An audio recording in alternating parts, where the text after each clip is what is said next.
I wonder if people just wake up and say, fuck it, I'm gonna just raise hell. It's kind of insane to me because it's like it's so crazy, bro. Like, I don't know, I can't even speak for real because we have like the fucking government or our administration has dropped documents for counterterrorism and how it's going to support us as a country. So let's take a look. So the only reason that I'm even getting into this really is because counterterrorism is a little bit more broad than people like to consider it to be. Like, when they speak about counterterrorism, it refers to the entire security apparatus that's used to fight terroristic threats. But that doesn't sound too crazy until you realize that people can just label whatever they want to as a terroristic threat. I mean, if you see my last video with COINTELPRO, we don't really got to do too much, just go check it out. But you know, now they're able to use intelligence agencies and military operations all for these little ideologies and motivated fucking political beliefs that they feel like is going to cause violence. So that's one thing I find that quite important, to be honest. Yes, I feel like this rhetoric is some shit that's supposed to make people feel safe so that they can all fall asleep and then just boom. So this document begins with the presidential foreword. Pretty much, if you don't know what that is, it's what sets the tone for the entire document. He uses it to just pretty much explain the administration's view on a bunch of different shit and frame how you should interpret pretty much what follows through with this document. And that's quite important because it's crazy. When I returned to the White House on January 20th, 2025, 4 years of weakness, failure, surrender, and humiliation under the last administration came to an end. I can't take it anymore. I truly think this man wakes up and has an obsession with every Democratic president that came before him. I mean, like, he can't stop posting about Obama. He can't stop talking about Biden. Why is it that this is almost like the first? I don't know, maybe I'm thinking too hard, right? Now listen to this bullshit. Today, our nation is strong, our borders are secure, and the United States is respected all over the world. We are once again putting America first. Oh my God, it's really just the craziest shit to me because America is the one that has to suffer. America is the one that's paying out their pockets for this shit. So if you really had America first, and then he comes with this like super aggressive, militant kind of propagandic talk. Like, listen. As part of my commitment to defending America from all enemies, foreign and domestic, we are once again working to crush the threat of terrorism. Now, before you start claiming I'm like for terrorism or something, I'm not against the fact of responding to it. It's just the way this kid talks is like me at 16. It's like a villain that's the leader of the good guys just walking them off a cliff. Shit's crazy. So at this current point, the also prideful President Trump is listing off a set of accolades that him and his counterterrorism organization has been able to complete. So we're just going to list those off because they're right here as well, and I'm just going to try to fly through them as quick as possible. Within 43 days, we apprehended the terrorist mastermind of the attack on Abbey Gate in Afghanistan that left 13 American service members dead. I'm not sure if anyone ever heard about that. But rest in peace, and I send my condolences to their family, truly. In just 1 year, we brought back 106 American hostages from captivity abroad without paying a single dollar to their captors. We designated key chapters of the Muslim Brotherhood as the terrorist groups they have always been, I guess. We mobilized the Department of Homeland Security to remove illegal alien criminals and jihadist sympathizers from our country. What the fuck is he talking about? We ended the war in Gaza, secured the release of all remaining hostages, and began the process of ensuring Gaza can no longer serve as a haven for terrorism and extremism by bringing security and prosperity to the region through the broad of peace. Gaza is not done. They're still fucking going crazy over there. I don't know what he's talking about. Operation Midnight Hammer and Operation Epic Fury have dealt devastating blows to the world #1 sponsor of terror, the sinister regime in Iran, to ensure that they can never have a nuclear weapon. Bro, they already agreed to never have a nuclear weapons before we bomb their shit. I'm convinced this dude is crazy though. Am I the only one that's convinced this dude is crazy? I might be going a little off the rail. I might be OD, but I don't give a fuck. Because look, this is crazy to me. Jihadist sympathizers and aliens, you can't be dehumanizing people because of their beliefs. I understand that they may be taking it a little too far and they may be getting violent, and I do not agree with that. I don't agree with any violence by any circumstances at all. But at the end of the day, the Western Hemisphere has been doing this underneath the fucking sense of God for so long, and nobody wants to say anything about that. Like, isn't this whole shit with Israel about God? Like, what are we talking about right now? We're just as fucking violent over religious beliefs as them, no? What? He says after. At the same time, my administration has put an unprecedented focus on dismantling threats to the American homeland and our hemisphere. Our new U.S. counterterrorism strategy is a return to common sense and peace through strength. As I said, after our first successful counterterrorism mission, just days after I was sworn back in office, if you hurt Americans or are planning to hurt Americans, we will find you and we will kill you. You see what I'm talking about with this, like, he wants to be in a movie so bad. You failed your acting career, by the way, bro. You do know that. And please don't get me twisted. If you need to, ask me again in the comments. I don't give a fuck. I'll respond to you. But I do not think anybody should be harmed. I don't think anyone should be attacked or be terrorized in any way, shape, or form. And I also do believe that every government has the right to protect their people. I believe that everyone has the right to protect, as a leader, has the right to protect the people that follow them. But protection can sometimes get framed as this dominant force that is just used as justification to consistently escalate means that is just unnecessary.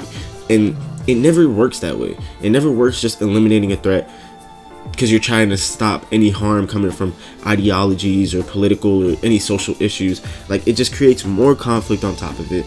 And I don't see when the fuck we're gonna learn that shit doesn't work. Stop using that tactic and stop calling it common sense. You can't just eliminate shit through force. That's not common sense. That's actually fucking troglodyte brain shit. Stop it.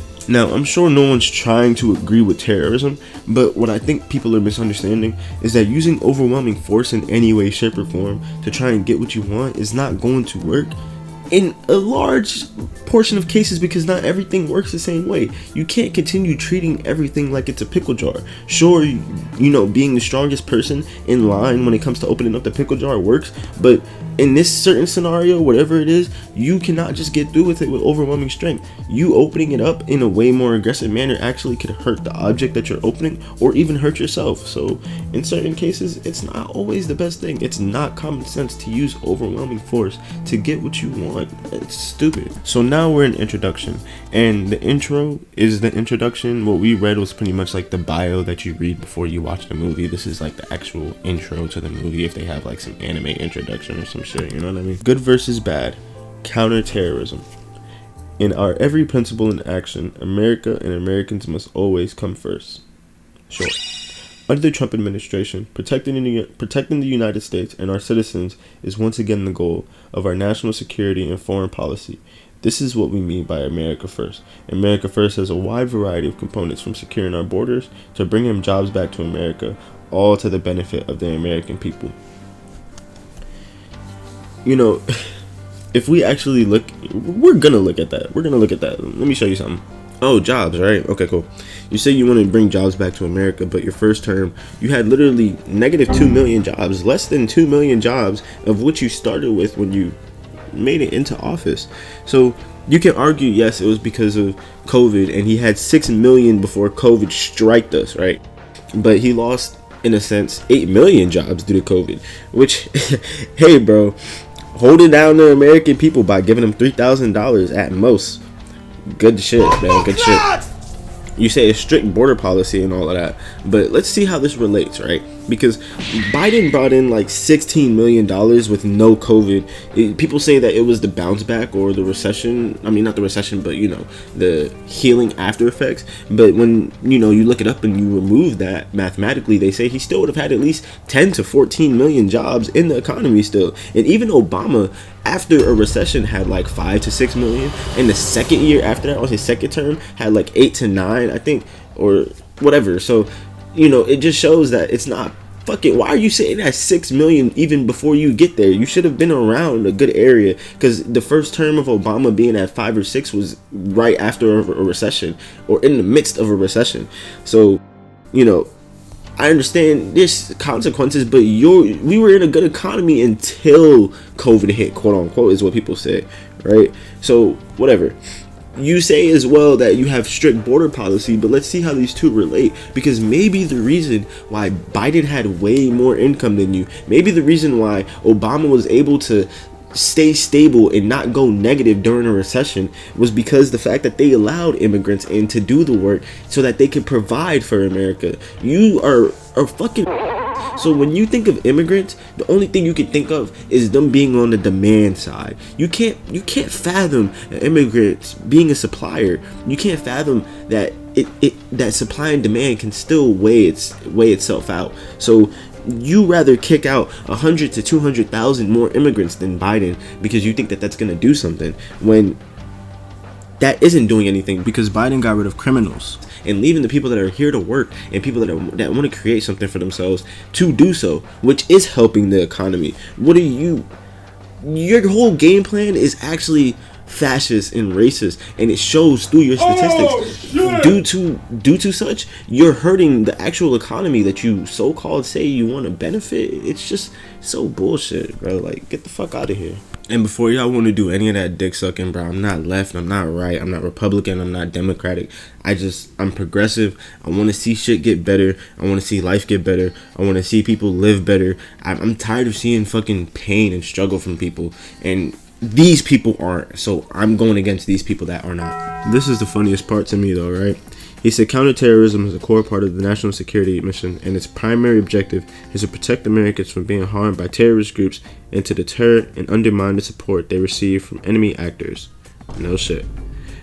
Additionally, we recognize that a new type of domestic terrorism has emerged, driven by violent extremists who have adopted ideologies antithetical to freedom and the American way. Wait a minute! Anti-fascism is against the American way? I mean, hey, I can't argue with you there. I don't even have an argument, bro, actually.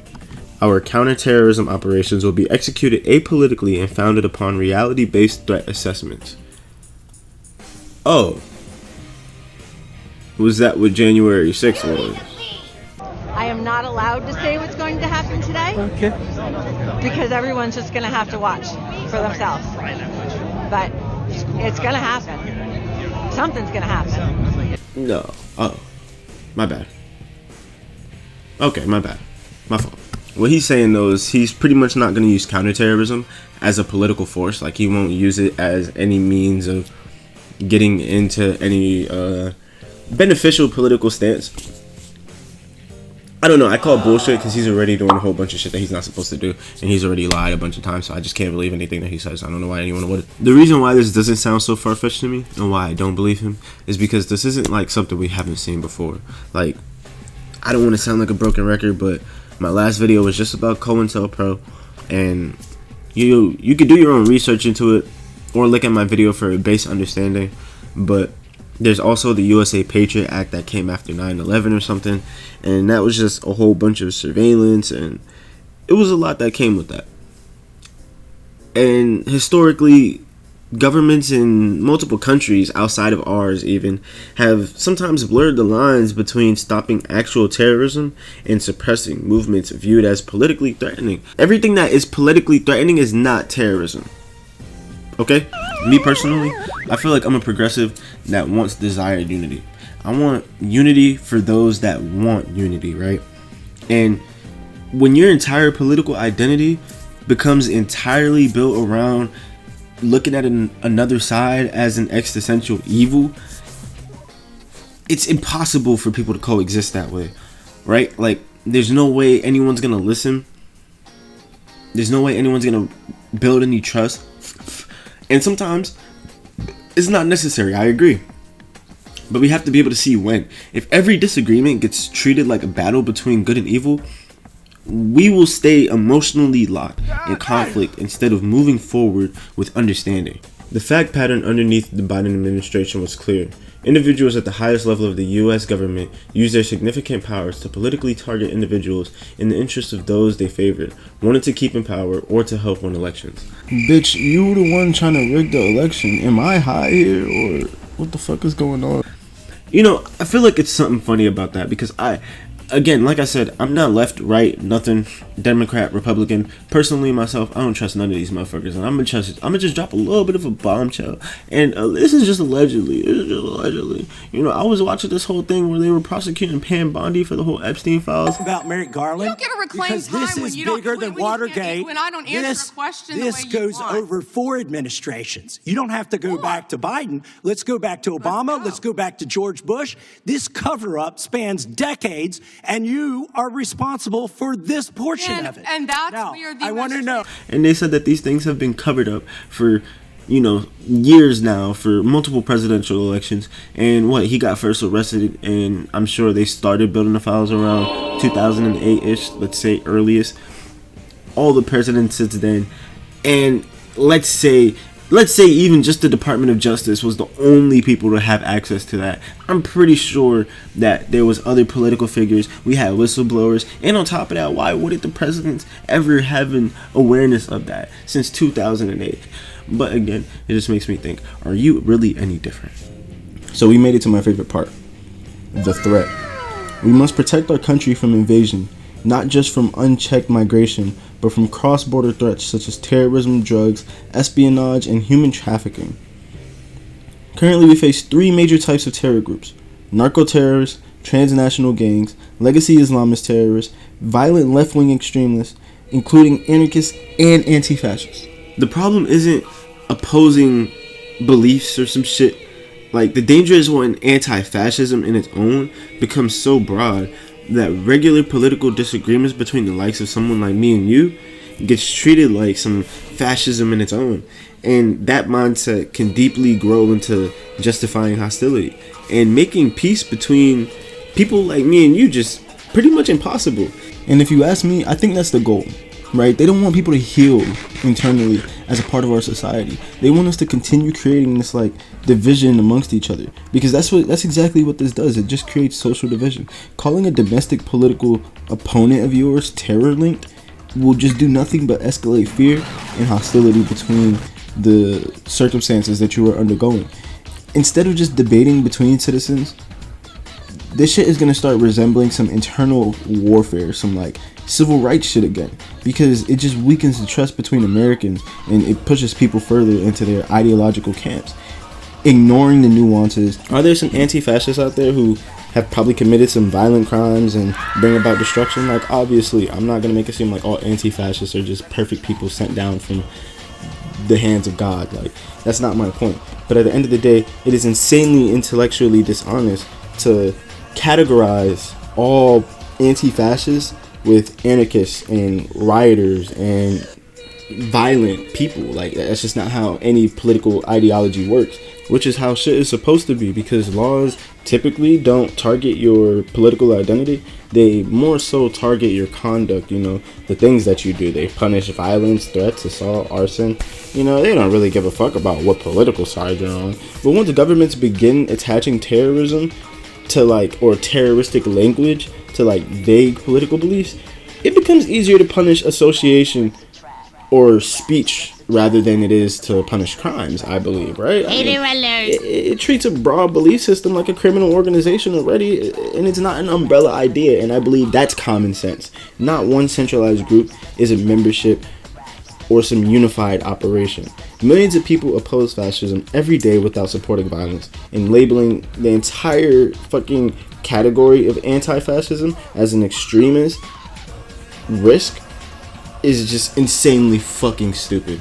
So, that's all I came on here to say. This video was honestly a little bit longer than I wanted it to be, but the stupidity kept me here for much longer as well. So I never mind talking to you guys for as long as I can. So yeah, that's it. Be safe out there and just be racist, I guess. That's the American way. Fuck it.